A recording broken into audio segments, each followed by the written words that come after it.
Hey there, I'm Mark from Spectrum Pulse, and today we have from Lauren Mayberry, Vicious Creature. Alright, look, I had some reservations about the Church's frontwoman putting out a solo album. Putting aside all the delays, most of which didn't appear to be her fault, tied to that stupid Universal TikTok feud from earlier this year, you only do this if you're gonna make something wildly different than your band, or something that you feel you couldn't make with them, and given Church's high standard of quality, look, as someone who does really like her girlish, strident presence, it would at least be revealing of how much her unique flair colors the band, or how much of a hand she's got in the writing process. And thus with this, it has the feel of an artist flexing her sonic abilities away from synth pop, specifically embracing a kinetic late 80s and 90s pop and rock technicolor flair that's a natural fit for her voice and energy. The guitar-backed late 90s thrumming haze of Something in the Air and Sunday Best, the wiry, jaunty pulse of Crocodile Tears, the bassy glamour of Change Shapes, but at the same time,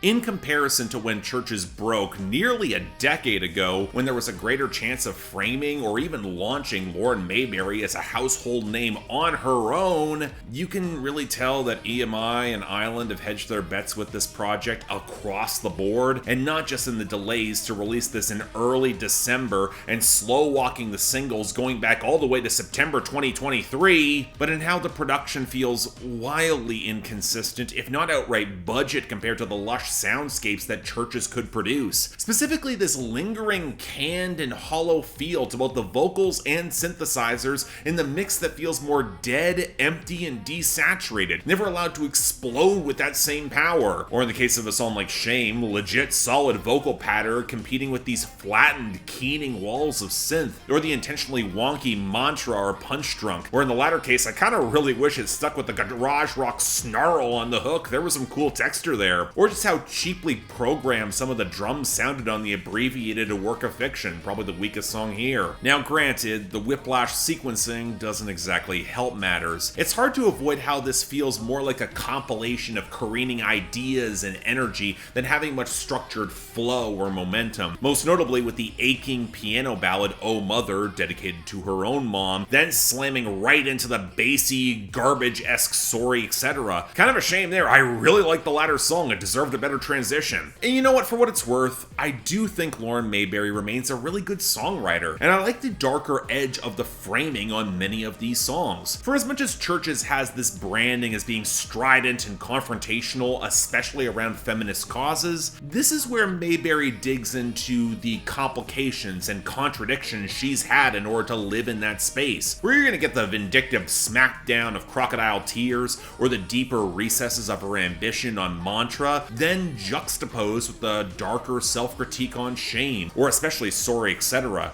where she challenges her own internalized misogyny that she had in order to run in the scene, or how mutable her actions have been on Change Shapes in order to keep working in the industry when so many men haven't had to change things up, or on a softer note, the yearning post-breakup heartache of Anywhere But Dancing, or the self-conscious introspection on Are You Awake and the question of being branded as a local band when she dreams for more. And thematically, for as much as Churches can be earnest to a fault, on her own, Lauren Mayberry shows the heavier contextualization and consequences of all that. Not just the acknowledgement of her teeth behind her words, but also the messier context to embodying that vicious creature, where it doesn't really feel so much like regret as reflections on what she's had to do. And I like that she doesn't throw away the strength. It's not throwing away ambition in the face of her moral ambiguity, but charging straight into it. That makes for a much more dynamic and interesting pop album. But as a whole, not gonna lie, it frustrates me. Not because this album is bad by any means, but because a few tweaks, or let's be real, more label support and refinement could have made it great. I'm reminded a lot of Emma Blackery,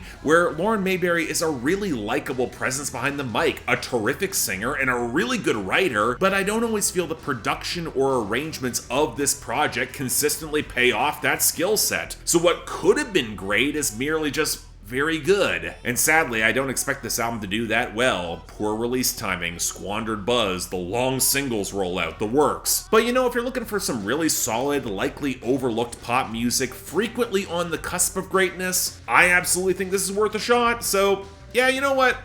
give it a listen. So yeah, thanks a lot for watching. If you want to see more, please be sure to like, share, drop comments, subscribe. Again, I really wanted to get around to this one before the end of the year, but again, kind of left me with mixed feelings. I really wanted to like it a lot more than I do. But beyond that though, anything else I might be able to do to improve my presentation, I'm all ears. If y'all want to get involved and help and support the channel beyond buying my merch, or you want to get albums on my schedule in the new year, or just yell at me on my Discord, link to YouTube memberships and Patreon are right over there. Once again, don't feel obligated. Tough times out there. We're in the middle of the holidays, I understand, but the option's available.